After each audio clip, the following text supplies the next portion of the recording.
So, as you hopefully can tell by the title, Global Awareness Through the Past, we're going to be talking about history. Wow, Peru. Good morning. Good morning from America. Hi, everyone. Yes, so I love the energy. I hope you can keep the energy up. I have some games and activities and interactions. So I hope you keep typing, keep commenting, keep talking. I love the energy that everyone is bringing. Welcome, welcome. So before we start, a little bit, yeah, global awareness through the past. So a little bit about me. My name is Hannah Ruppert. I am from Illinois in the United States. I studied elementary education in Jackson, Mississippi. I became a certified teacher in the US, and I have taught EFL in Korea for 8 years, a long time. And I've taught from preschool, kindergarten, all the way until sixth grade. And I have been an ELT consultant at eFuture since 2024. So I am very excited to bring the experience and the knowledge that I have and hopefully hear from you in the chat as well. Yeah, so let's get started. So, the strategies and key takeaways for teachers today. Today, we're going to cover ways to integrate global awareness into history lessons effectively. So, this is for everyone. This session is not just for people that love history, because I know many history teachers or people that are teaching a history curriculum. Um, not everyone loves history. So there are some people that love history, and that's fantastic. I wish I was one of those people. But growing up, history wasn't my favorite subject. But as I've gotten older, I've started to realize why I love history. History is for everyone. History is not just learning numbers and timelines, it's for everyone. And any teacher can teach history. So today I'm going to share my experience and I'm going to share hopefully a relatable way to teach history for everyone, not just for people that love history already. So hopefully by the end of today, you'll know how to integrate global awareness and you will spark a love and a passion for history as well. So, first of all, what is global awareness? It's understanding global interconnections because we're all connected and interconnected in one way or another.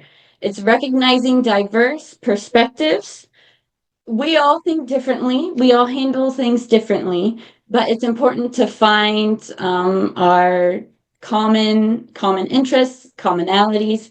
So it's also applying it to real world situations. So first of all, some of you already shared, but where are you right now in the world? Can you comment in the chat? I already see we have some people from Vietnam, Dominican Republic, Korea, Cambodia. We have Peru, Seoul, of course. Good morning, good afternoon, good night. Illinois in the US. Hello. Hi, Vietnam, Ecuador. Woo! We are all over. I love this. Panama. Wow. So, wow, that's amazing. Hi. So, also, so that's me right there, eFuture. I'm in Seoul, Korea. Hello, hello. So, I also want to ask you, what time is it right now where you're at? If you could in the chat, let me know. Right now it is 7:05. That's great. Yep. 6:05 p.m. Okay. A lot of different times. Afternoon, nighttime, morning. That's amazing. Well, whatever the time is and wherever we are, I'm so happy that you chose to come here today. It's so awesome. We're going to have a great time. So, global awareness. So, we teach this because there are important things that students need as they grow up and as they develop as humans and as adults. So, the first and foremost, ethics. We are teaching children ethics, right from wrong, their own personal ethics. We're teaching them logic. We're teaching critical thinking, and we're also teaching expression. So these are some of the things that I'm going to be covering today. So why do we need it in the classroom? So all of these things that I mentioned previously are important for everyone to grow, but why do we need it in the classroom?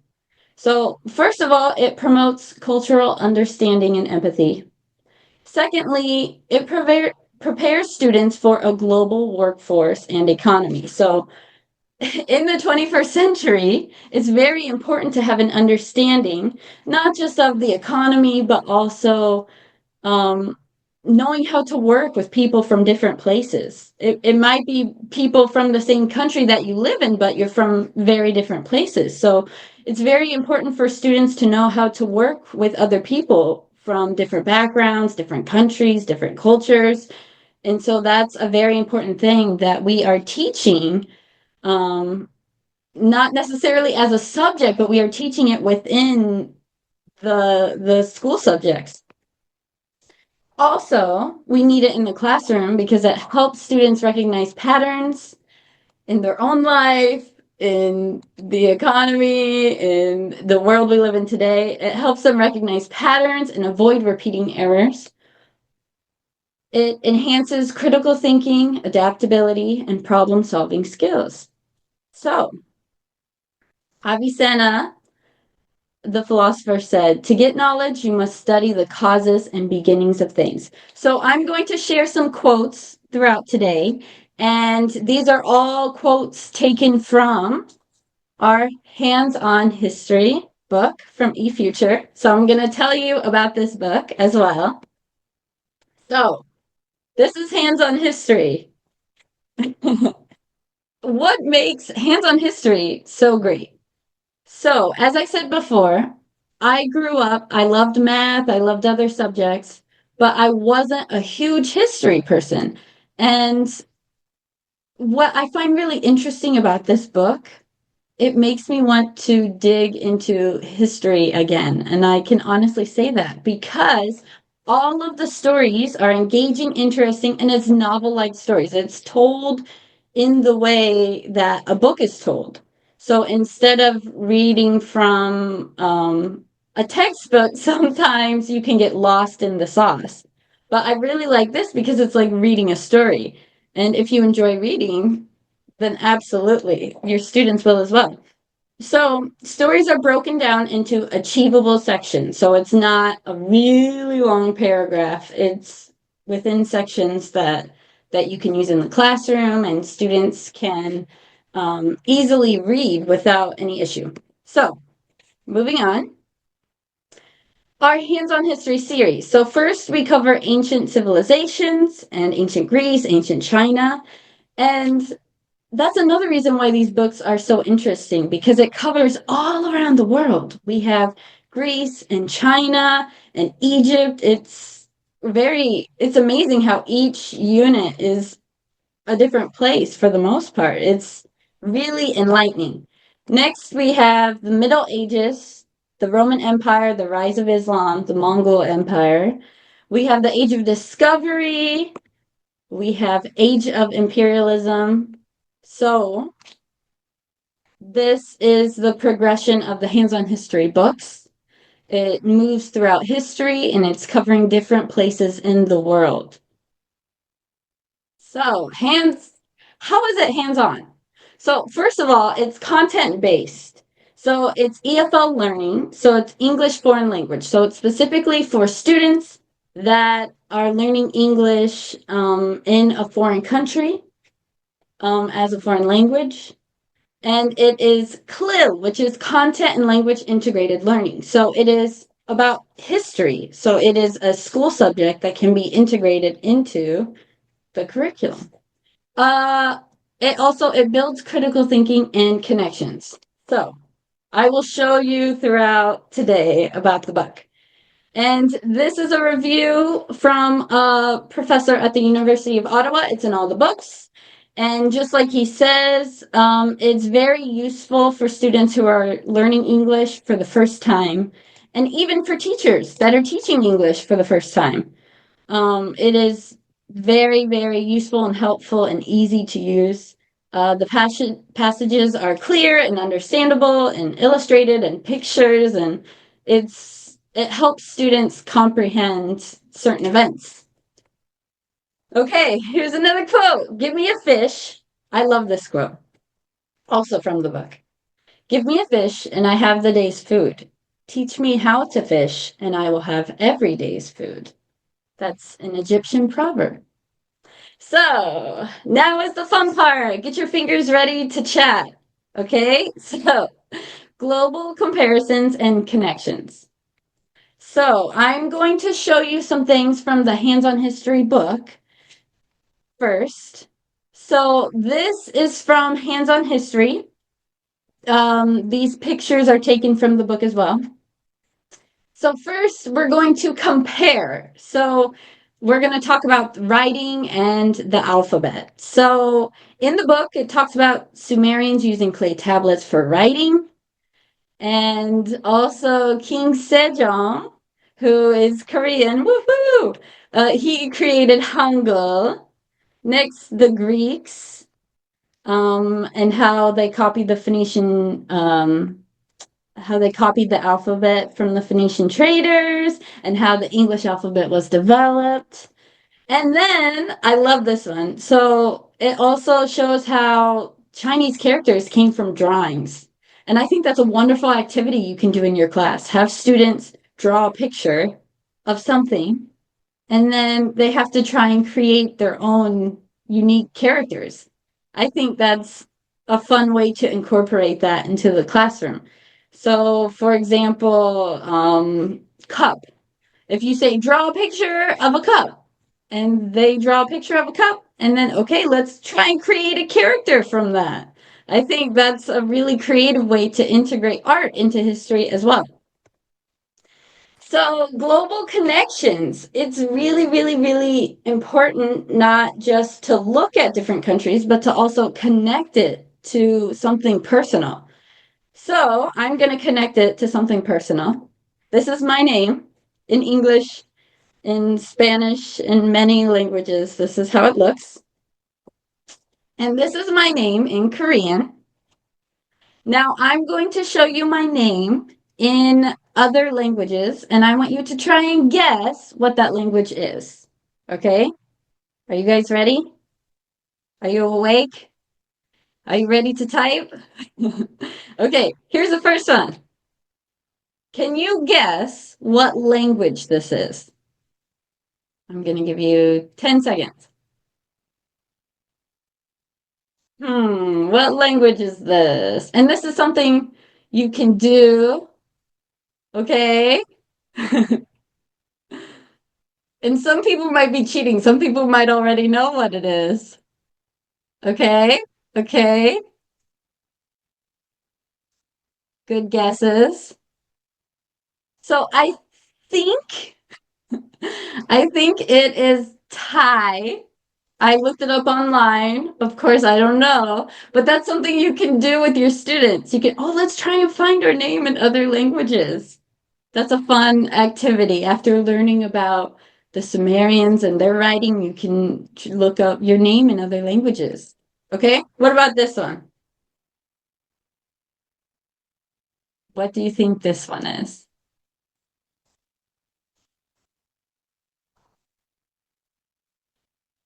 It could be. It could be. I think I think some of you are on the right track. I think it's Arabic. That's what Google said. Okay, let's try the next one. Do you know what language this is? Now these are all Hannah, I think. It should be.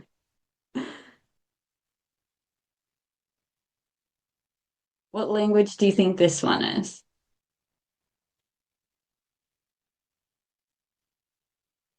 I think this might be too easy for you guys. Yeah, Chinese. Okay, what about this one? They all look very cool, right? They're all very different and unique. Does anyone know what this one is? 5 seconds. Five, four, three, two. Uh, yeah, I think it's Hindi. That's what I looked up. We might need to double check all of this. Okay, I have two more. What is this one?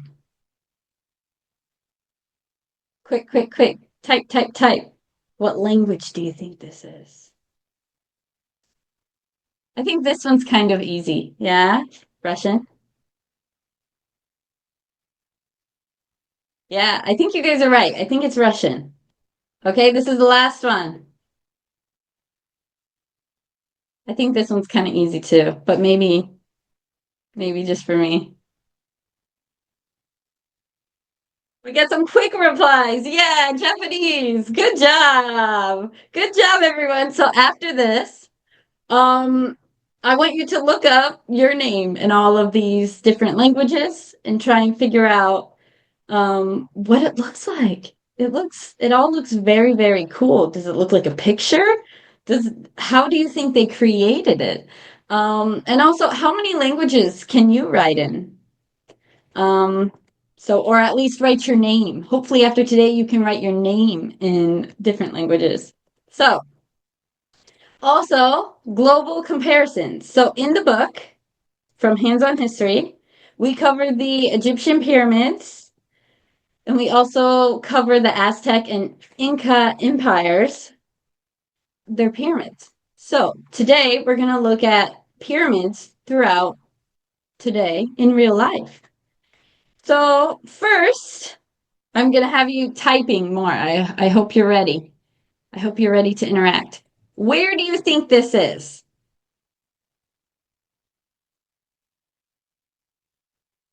Going to give you 5 seconds. Type fast, fast, fast. Where is this? Hmm.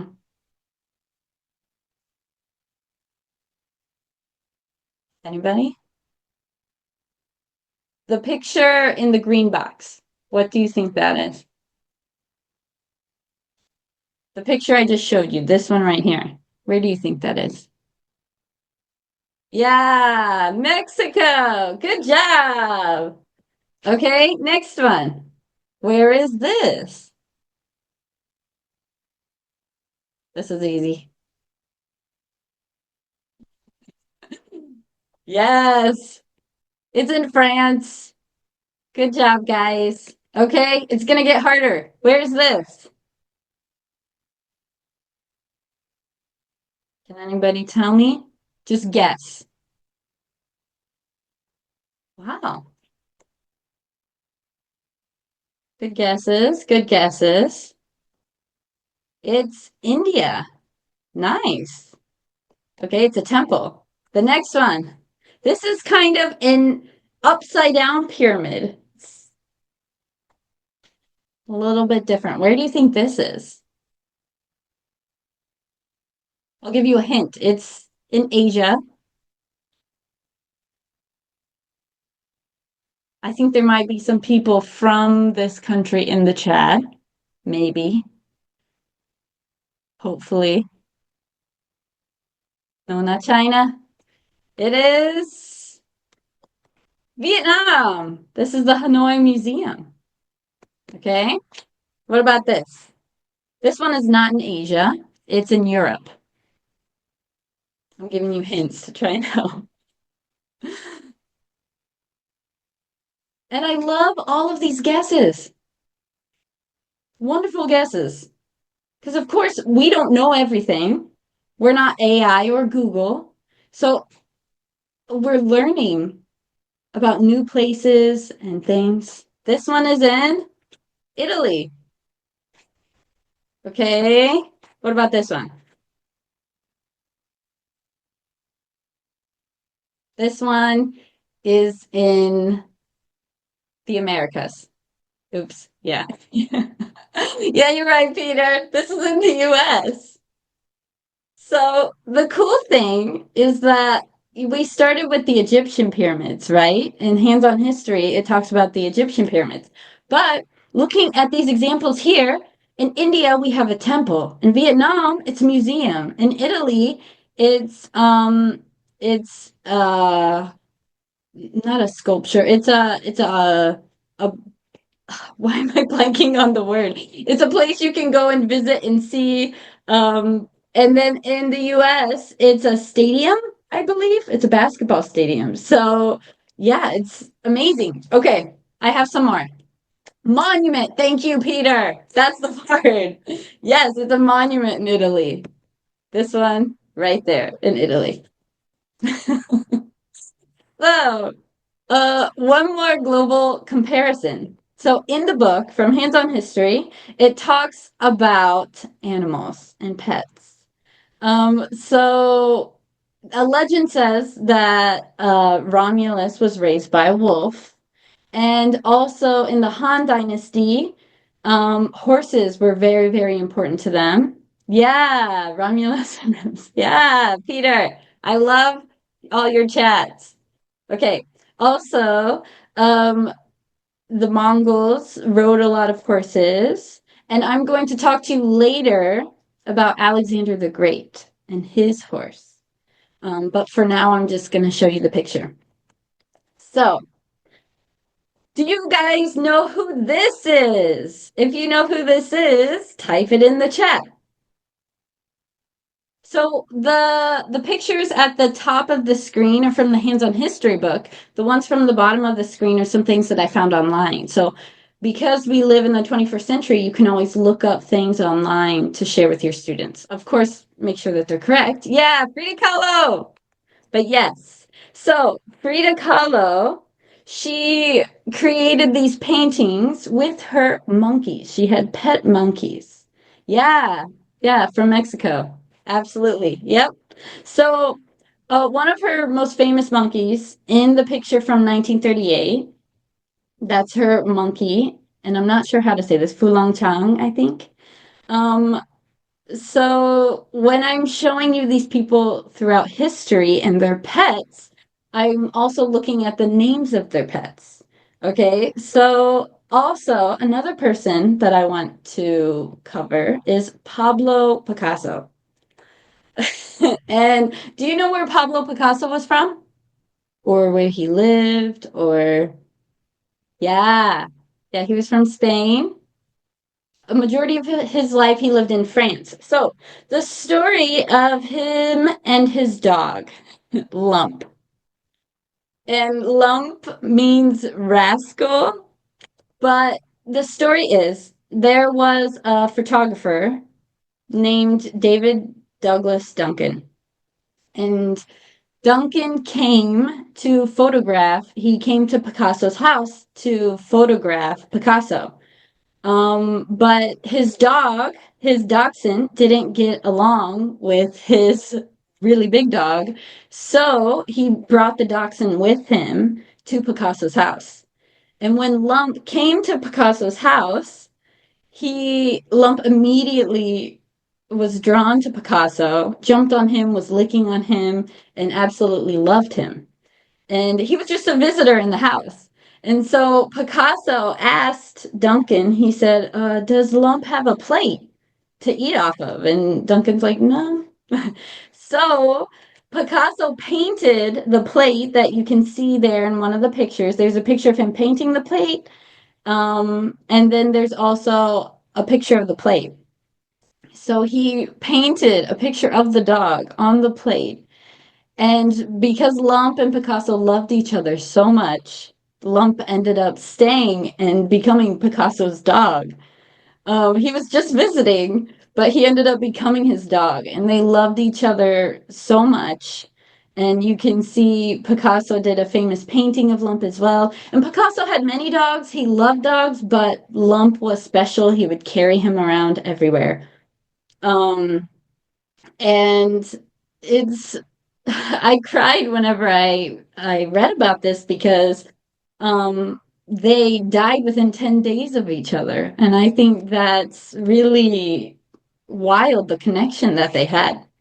So, we're going to play a quick game called Cat or Dog to make sure you're listening. So, I'm going to show you the name of a famous person in history and the name of their pet. And then you have to guess if that pet is a cat or a dog. Now, the people I'm going to show you, most of them were big animal lovers. So they had so many different animals. They had so many, not just cats and dogs, they had so many other animals, lots of horses and pigs and things like that. But today you're just guessing if the name is a cat name or a dog name. Okay, so get ready to chat. Here we go.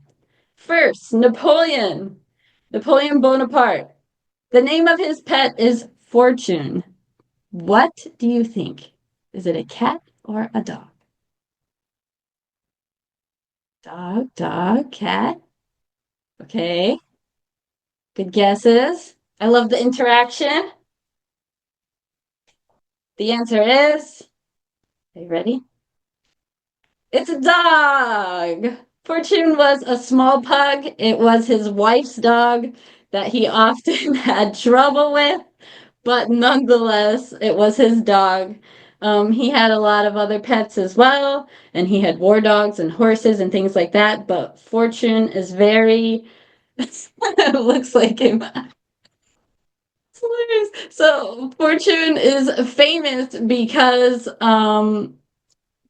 of his connection with Napoleon. Napoleon's wife also had an orangutan that he would put in clothes, or she would dress in clothes and have the orangutan. So I think that's very funny. So okay, next person. Abraham Lincoln. He had so many pets. Okay, but I'm gonna give you the name Tabby and Dixie. It's two.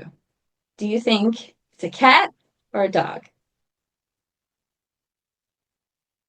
We have dogs, cats, dogs. Okay. It is cats.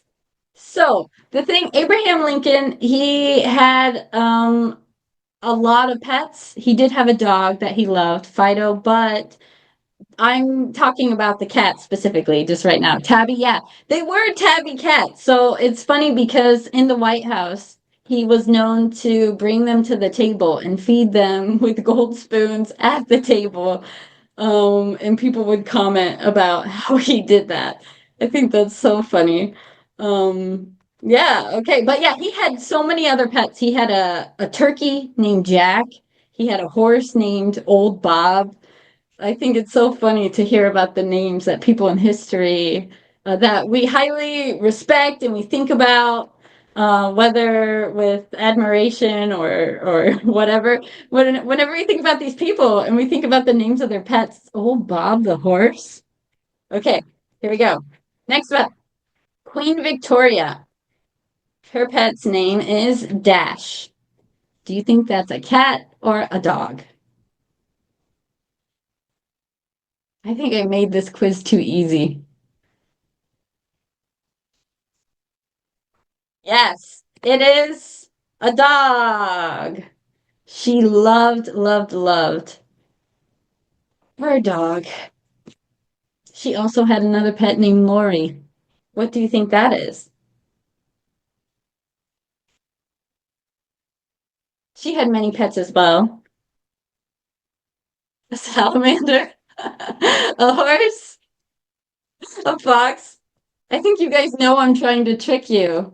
It's a parrot. You guys knew. You could smell that I was trying to trick you. Okay, Winston Churchill. His pet's name is Rufus and Rufus too.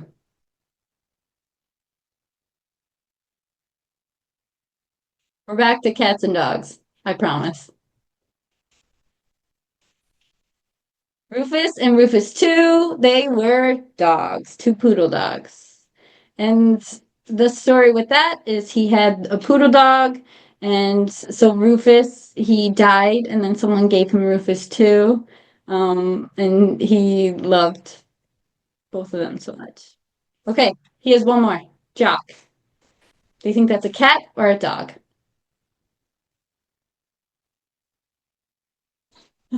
A cat or a dog, Peter?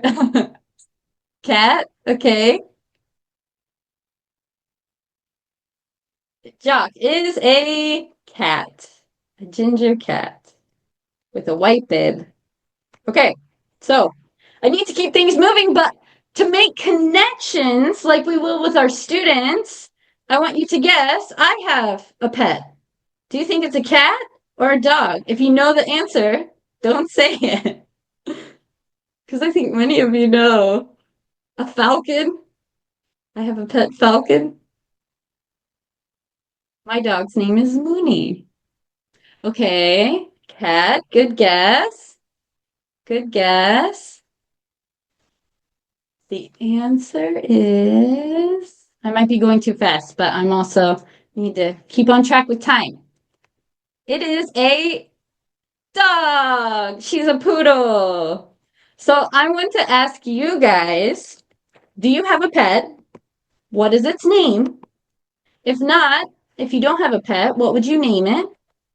And what pet is most common in your country? So you can answer any of those questions. I know it's a lot of questions. So in the chat right now, do you have a pet? What is its name? You can say Mooney dog. What would you name it? And what pet is most common in your country? I'm going to give you just a couple seconds and then we're going to keep moving.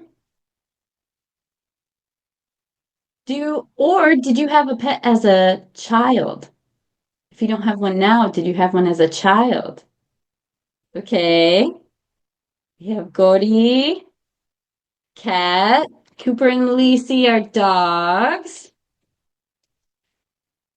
See, look at all these creative names. You had a turtle. Yeah, it doesn't have to be just a cat or a dog. Any kind of pet. I know that different animals are popular in different countries. Okay, Bartholomew. Oh, if I did have a pet. Okay. Getty. Oh, I like those names. Commando, Bobby. Okay. Hazel. Nice. Okay, so I'm going to keep moving. If you want to keep sending the names, feel free. So, teaching history, we are making connections. By learning about the people in history and events and even pets, we can see similarities and we can find connections. It's not just a story that we're reading, they were people just like you and I. It makes it interesting for students, it sparks a passion. Making personalizations helps us better understand the past and those in the past and other people around the world. All the examples that I gave you, they're from different places in the world. Frida Kahlo, Pablo Picasso, Abraham Lincoln, Winston Churchill, they're from different places, but they all had a love for their animals and they all had cute pet names. So, there is nothing impossible to him who will try. So, Alexander the Great. So, this is taken from the Hands on History book. Alexander's close friend was his black horse, Eucalyptus, and he even named cities after his horse. So, I'm going to show you from the Hands on History book. I'm going to show you the Greek Empire, specifically Alexander the Great. So, as you look at the book, there is a picture, a photo. So as you teach a class, it's important to start a discussion, to spark an interest, to spark connection. You can compare as well. So you can ask the students, what do you see? Who do you think that person is? I already told you who it is. What are they doing? Who or what is in the background? And what do you think the unit is about? Next, making connections. When you can see on the page, there's always a section, making connections. And the it's a question that sparks a discussion with the students. So here it says, when was your country at its strongest? So you can have the students think, pair, and share. So they think alone, they talk together in a pair, and then they share in front of the class. They can use creativity in forming opinions, and before reading, you can have them, just by looking at the picture, predict what is it about, create your own story. And in our teacher's manual, there are other questions that can spark conversation and interest. So, can you name a strong country? When was your country at its weakest? What happened? What things are needed for a country to be strong? So, the hands on history book is great because it has all of these things already in the book, in the teacher's manual.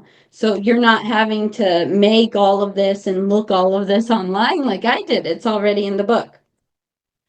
Next, there's a timeline. So also incorporating global awareness, the timeline has events from previous and future units. So some activity ideas that I would use with the timeline, I would have the students create a personal timeline. I was born here, and then I did this, and then I did this, even small things. You could have them create a country timeline. What happened throughout your country? They can do research and work together in pairs and make a project. The students can also take this timeline and draw it again on a separate paper. So they're literally drawing their own pictures and writing the dates. And as they're referring to the book and writing it again, they are learning. So we also have on the next page, we have, in the next page, we have the vocabulary. So for the vocabulary, there are new words every unit that is recycled in the future. So some activities you can do, you can have them create a sentence, you can have them find your match. So one student has the word, one student has the definition, and they have to find each other. They have to ask each other, what is your word? What is your definition? And they have to find their match if you have a big class or even a small class. Bingo game, you can create some sort of bingo game. Have the students create it themselves. They write the vocabulary words in the bingo, and then have a student read the definition, and they have to cross off the word that matches that definition. Also, word splash, they can write words on sticky notes and put it around the classroom, and they can do a picture touch, or they can put it on each other's shirts and they have to try and guess what the word is. So there are many different activity ideas you can do with vocabulary. Next, we have exploring events. This is also on the second page. The photo and dates are in the timeline on the first page, and then on the second page, they have the same pictures. So for example, here, you can see on the timeline, there is the date, and so the students refer to that, and they write it on the other page. So there are many different game ideas you could do with this. On our YouTube, we have many games that you can check out. I think it's important to have students do activities in pairs, and have them play a matching game with the dates and photos. They can put it on the head. They have to guess what year it is. There are so many different activity ideas.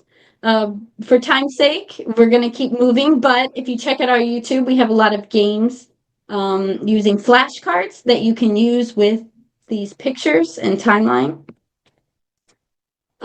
So in the book, first we have the first lesson is basic history overview.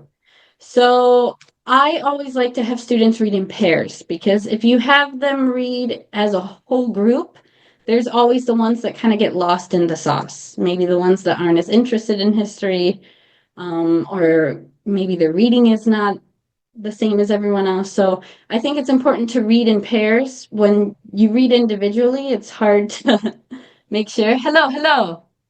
Yes, keep commenting. Um, and so I think when they read in pairs, they keep each other accountable and it makes sure that everyone is reading. Uh, Map activity ideas. I would do a memory activity. So one student is looking at the map, the other student is having to recreate the map based on what the student says. And then switch. So they're both saying what they see in the map. And next, reading strategies. When you have them read, you can do stand up, sit down. So when they see a noun, they have to stand up. When they see a verb, they have to sit down. There are fun ways to incorporate um, personalization and fun into reading. Reading doesn't have to be boring or simple. Um, and thumbs up, thumbs down game. When they hear the word Alexander, they have to put their thumbs up. Or whenever they see a country, they put their thumbs sideways. I don't know. But that's just, it keeps them alert as they're reading. They have to do motions as they're reading. And then afterwards, have them in partners and groups. They have to do the 3, 2, 1. 3 things they found out, 2 interesting things that they found in the text, and 1 question that they still have.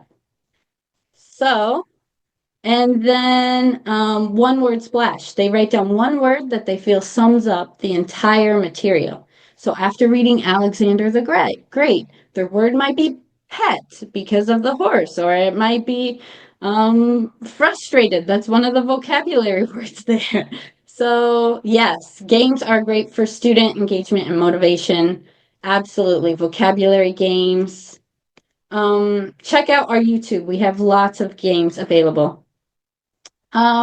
Here we also in the story there's a multiple choice activity, a sequencing activity, true and false activity, and a graphic organizer. So the graphic organizer you can use as a summary and presentation.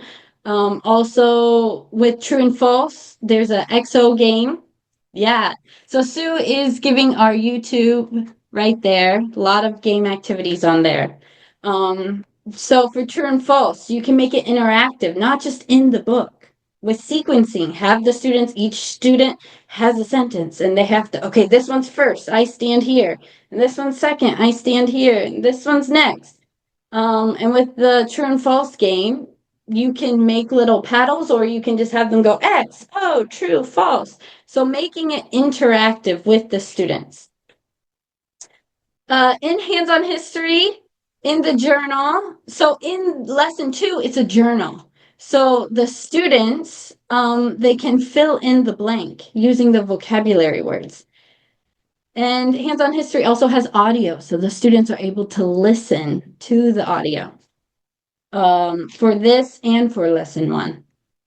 So we have critical thinking exercises and context clues. So in the story, it says he, they, his, and the students have to go back and figure out who is he, who is they, who is his. And there is personalized journal writing at the bottom. They can create a presentation project. And then we also have vocabulary review activities as well.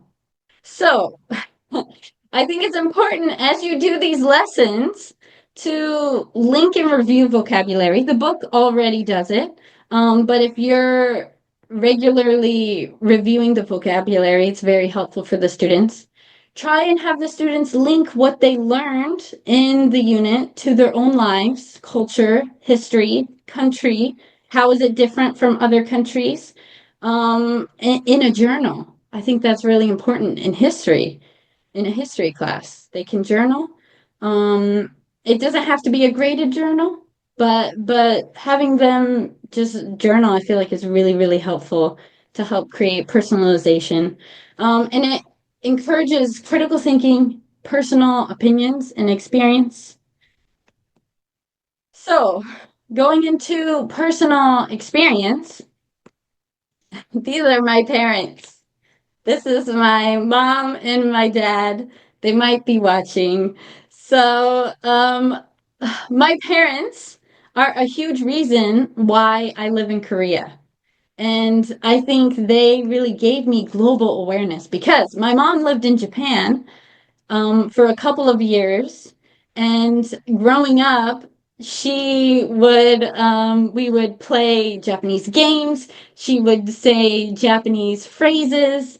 And so growing up, I was aware of other cultures. I was aware of um, other the way that things are done in Japan. I mean, even though I had never been to Japan, she taught it as I was a young child. She taught um, the Japanese culture, and my dad is a huge food lover. So he has also traveled the world, and he loves to experiment with different kinds of food. And he will go to a country and come back and say, "Oh, try it." So this is them here in Korea playing a Korean game and eating the squid. So I think they are the reason. I think I know they are the reason that I have why I live in Korea, why I feel like I have global awareness even as a child. And so as teachers, it's important for us, even if we haven't traveled, even if we don't know many things, it's important for us to create global awareness in the classroom because it will spark something in the students for the future. Who knows? Your students might work. Yeah, my parents do love traveling. So the students might travel the world. They might work in a different country. You never know. So it's important for us as teachers to show them what's out there, to show them and create global awareness in the classroom. So, conclusion. The world has always been connected, regardless of time, regardless of location. Understanding history builds empathy and responsibility within students, which is really important at any age. History guides us towards creating a better future, and connections and personalization spark curiosity and interest. Together, we are helping shape the global citizens of tomorrow. So, thank you.